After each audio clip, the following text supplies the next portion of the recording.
বিশাল একটি নামকরা পুজো প্যান্ডেলে দাঁড়িয়ে আছি। ভিড়ের মধ্যেই মোবাইল বাগিয়ে প্রাণপণ চেষ্টা করছি ছবি তোলার।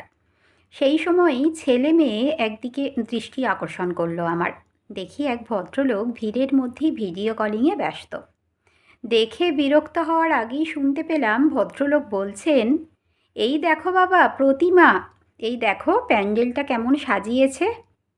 বুঝতে পারলাম বাড়িতে বসে থাকা বৃদ্ধ অশক্ত বাবাকে পুজোর আনন্দে সামিল করতে চাইছেন ভদ্রলোক। কারণ আমার চোখে পড়ে গেছে ও প্রান্তে এক বৃদ্ধের হাসি মুখ। ছেলের কথার মাঝখানেই ভক্তি ভরে দুহাত মাথায় ঠেকালেন বৃদ্ধ। আমি আমার ছেলে মেয়ের মুগ্ধ চোখের দিকে তাকিয়ে বুঝলাম পুরো ব্যাপারটায় যে এক আশ্চর্য ভালোবাসা জড়িয়ে আছে, সেটা ওদের দুজনকেই স্পর্শ করেছে।